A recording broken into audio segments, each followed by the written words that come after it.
Good morning, and welcome to the KBC Daily Vlog. I'm going to be doing chapter 20 of the book of Luke. If you've had a chance to read it, that's great. If you haven't had a chance to read Luke chapter 20, now is your opportunity to do so. Okay, so I'm just going to jump straight in into Luke chapter 20. And there's a theme that I believe runs through the whole chapter. And it's kind of how the whole chapter kind of starts. If you have an NIV Bible, it says the first passage, the authority of Jesus questioned. And if you look through the other passages, this seems to be a reoccurring kind of theme that runs through the whole chapter. The second passage is about a parable that Jesus tells about the parable of the tenants or the evil farmers. The third one is about paying taxes to Caesar. The fourth passage is about resurrection and marriage. And the fifth section is about whose son is the Messiah. And the sixth section goes about talking about the Pharisees and the teachers of the law again.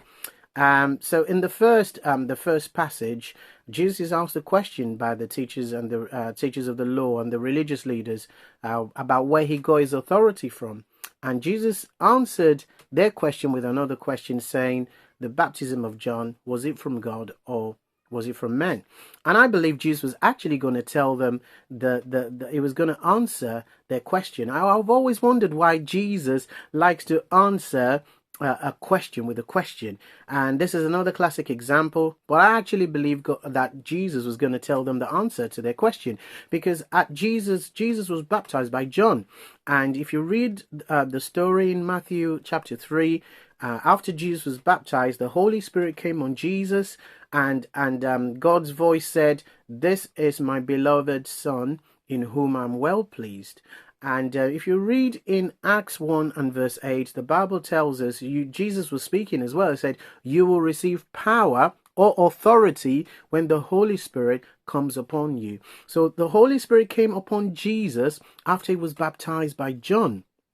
And so the Holy Spirit was the source of his power and of his authority. And God sanctioned it by saying, this is my beloved Son, in whom I am well pleased. So the answer to that was the Holy Spirit and the Father was the source of Jesus' authority.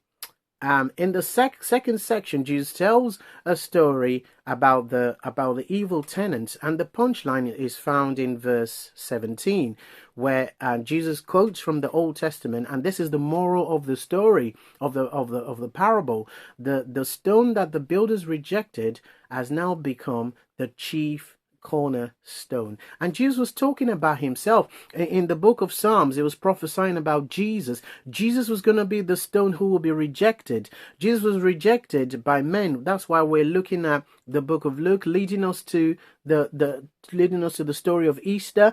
Jesus will ultimately be rejected by the people and by the chief priests and the Sadducees, and that would eventually lead to him being crucified on the cross. But Jesus was also referring to the chief priests and to the teachers of the law who rejected him as a stone, but Jesus was going to become the chief cornerstone. He was going to be top of the pile, as it were. He was going to have the final authority.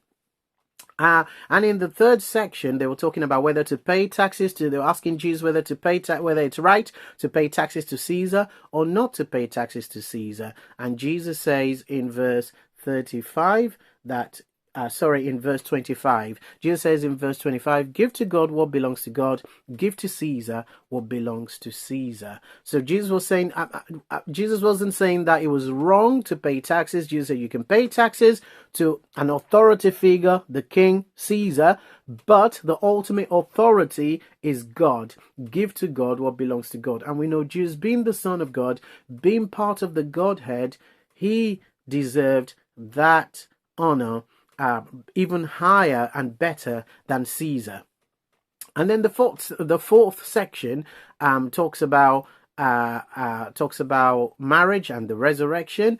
And I believe the punchline is found in verse 35, where it says, "But those who are considered worthy of taking part in the age to come and the resurrection from the dead, they will neither marry nor be married."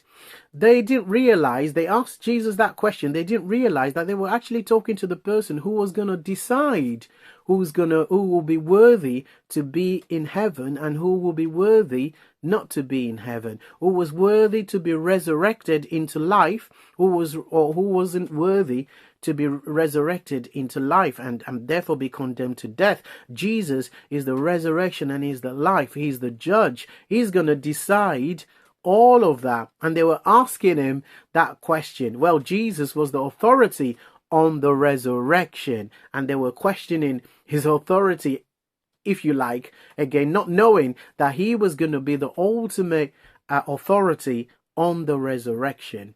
And then Jesus then went on to ask them a question about the Messiah. Jesus said to them, okay, so about the subject of the Messiah, is the Messiah David's son or not?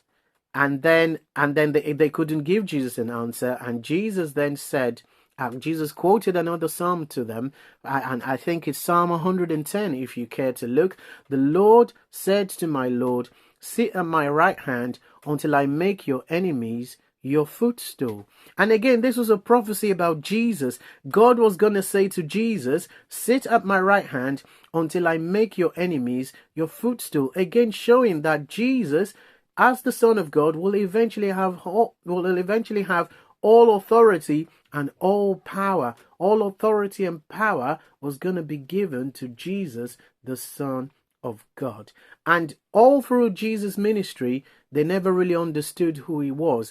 They never really understood that he was the Son of God. They never understood that Jesus was God who became flesh, who came as the Messiah to live amongst them. They never realized that. They never realized he was the Messiah that they've been waiting for, that they know in the Old Testament, in the Old Testament scriptures, they were expecting this Messiah. He was right in front of them, and they never realized that he was the Messiah who was going to come, who was going to die for them.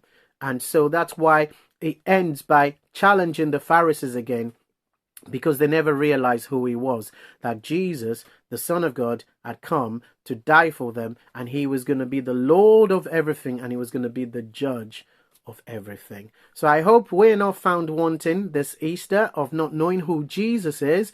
Jesus was the one who came. He became a man so he could die for us, and he's the resurrected Lord who's going to judge everything at the end of time.